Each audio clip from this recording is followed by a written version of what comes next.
I'd just like to say one final thought about the triple bottom line and the motivation for pursuing multiple goals. We've heard a little bit of discussion about the need for consumers to drive the process, and I don't think we've said much about employees. I really think there's a moral component that does come in through the employees, because many companies have responded to sort of grassroots requests from their employees to embrace social and environmental issues, and the end result has been, in many cases, a highly galvanized workforce around a shared sense of purpose. So I think it can be highly motivating and have a more moral component when it actually does stem from employees. And I will say one last thing. In terms of companies doing it for one reason or the other, I think the more highly motivated and the more thoroughly dedicated ones are the ones who have started from some higher purpose. A number of companies have been founded on that and have evolved to that, and you're probably going to get a greater degree of effort when they are more motivated. We did mention we were giving away a Boone Bike Initiative bike. Alex Moody, you roll the bike up here, please. Alex Moody is the chair of the Boone Bike Initiative, which received a grant a couple of years ago from, who gave you the grant? Was it the EPA? And it was a P3, no. It was a P3 grant from the EPA for $10,000, or how much? Yeah, $10,000. And since then, Boone Bike Initiative has been repairing bikes and providing them to community members to encourage alternative transportation. Or I think, it's not so alternative, it's the most practical and basic kind of transportation. Do you have something to say about your organization? I think you summed it up pretty well. Okay. Anybody needs a bike, we're always loaning bikes out. Got bikes to donate, we're always accepting bikes to loan out. Question? Where are you located? Quentin David's garage. So our question to the audience is, did anyone bike here today? All right. How far did you guys bike? 105 extension. What about you? Okay. Well, no, we still totally encourage that. That's awesome. I'm going to get a bike too from you, Alex. But Garrett, you represent a table here, right? No? Oh, okay. I'm sorry. But Garrett, how often do you bike? Yeah, try. Right. How long have you been doing that? Since I was like 3, probably. So I think that we need to roll that bike this way. What do you think, Alex? Everyone give Garrett a round of applause for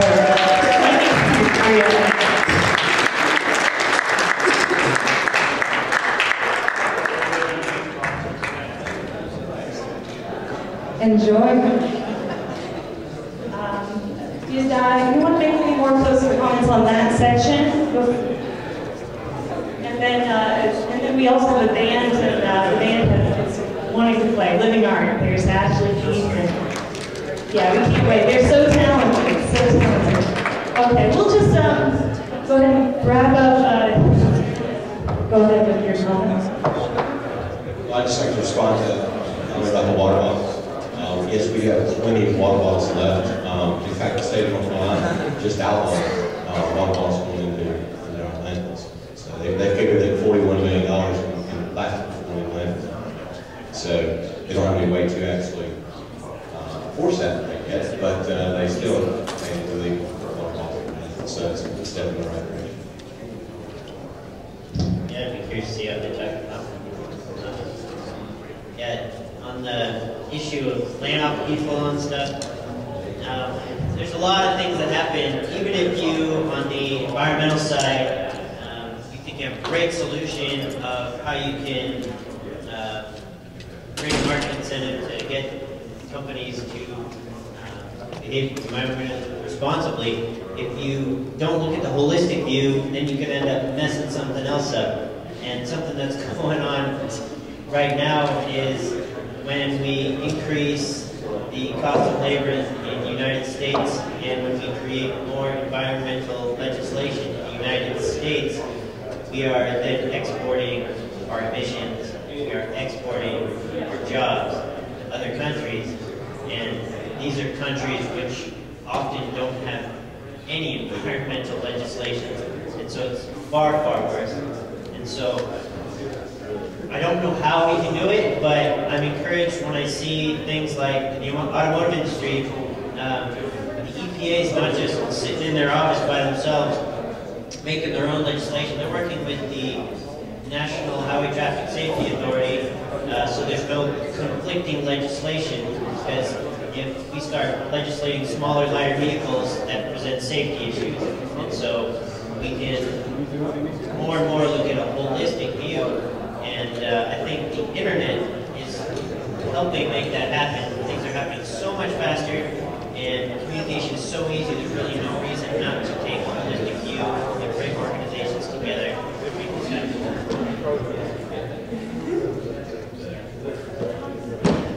Actually, just popped in my head. This story that I heard really gave me some clarity on this. Story about a fox and a scorpion, and they were looking to cross the river, and the scorpion said, "Will you take me on your back to cross the river?" And the fox said, "No, of course not. You're going to sting me, and then I'll drown."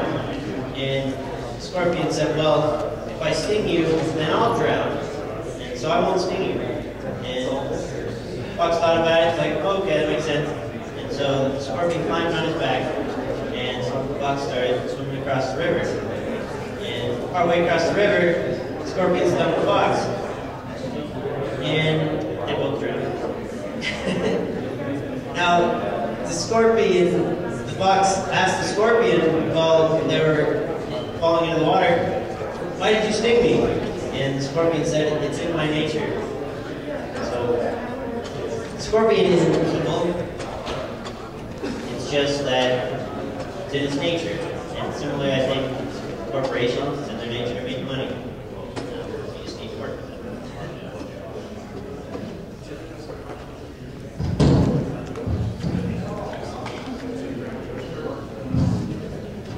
Well, I'll end my thoughts on the subject with the idea again. I opened my comments by saying I really think companies can create sustainable value by jumping on the sustainability bandwagon and using their powers of innovation to do that.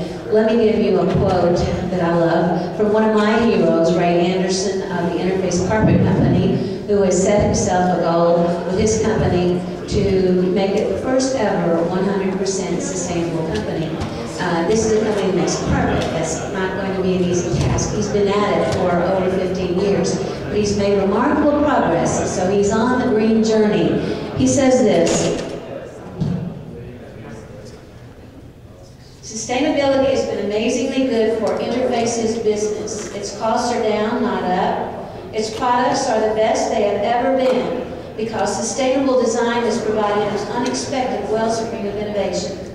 Its people are galvanized around a shared higher purpose, and the goodwill in the marketplace generated by this initiative exceeds by far what any amount of advertising or marketing expenditure could have generated. This company believes it has found a better way to earn bigger profits, a better business model." So I think there's good news in that.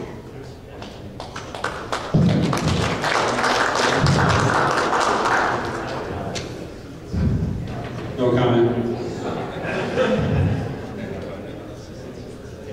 You know, Quinn, earlier on when you were on the panel, you made an interesting point. You said, got to give up the American dream and look at the American reality.